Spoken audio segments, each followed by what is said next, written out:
Hello, welcome to Splatter Matters, the channel where splatter matters. I'm Rick, and this is a channel where we prefer our horror films with a little bit more blood and a little more gore, and where we like to talk about them. So I just saw Eli Roth's latest slasher film, Thanksgiving, and it's an original film. It's not a reboot. It's not a remake. It's an original idea, and I do see the possibilities for sure of a possible trilogy here.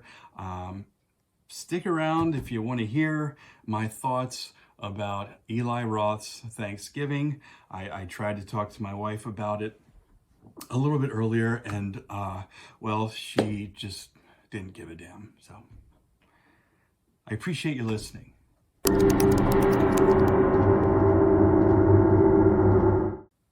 So, as most of you probably already know, Thanksgiving originally was a mock trailer for Robert Rodriguez's and Quentin Tarantino's Grindhouse film. I know Rob Zombie had one, Rodriguez had one, and obviously this is the second film to come out of that with Robert Rodriguez's Machete, parts 1 and 2 being made.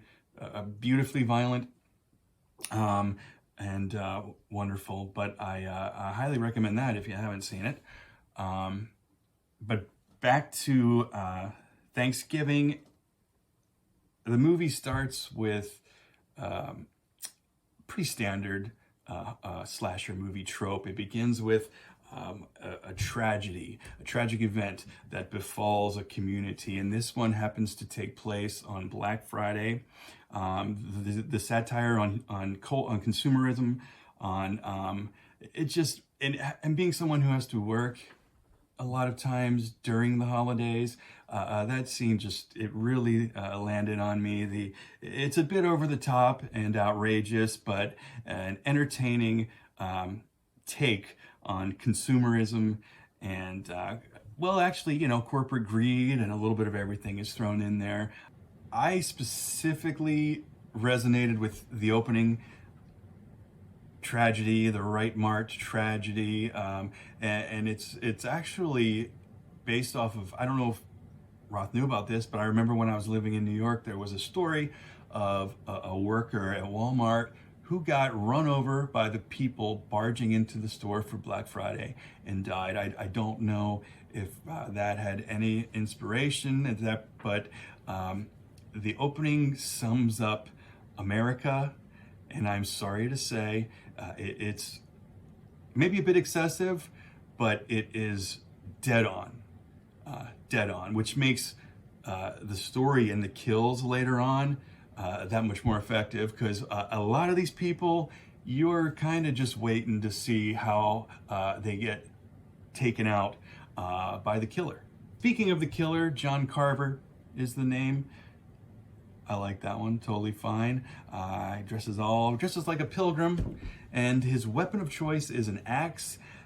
However, most of the kills are not axe kills. They are pretty creative and pretty well done.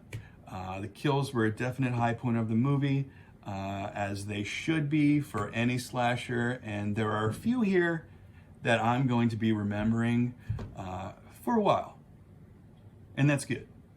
I am particularly, I don't want to say hard to please, but I guess I've seen it all. I was a kid of the 80s.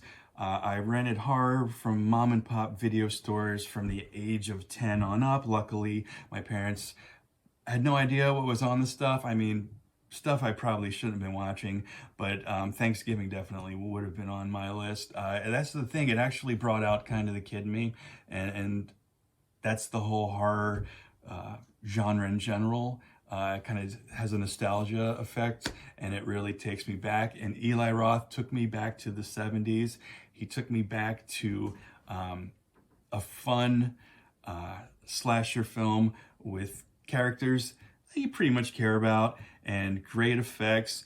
A bit predictable with some of the main storyline. I little predictable, but I'm not going to fault him with that. So to sum it all up, Eli Roth's Thanksgiving is a fun, entertaining, gory, satirical ode to 70s slasher films, and I appreciate it for what it is, and I also appreciate it because I really enjoyed this. I'm not just sugarcoating this. I've been waiting a long time, and I highly recommend it. It is available on Amazon Prime. That's where I got it to rent for $5.99. It finally came down, so you can check it out there or anywhere. I don't know why I'm telling you this. You already know. So if you made it this far in the video, I thank you very much.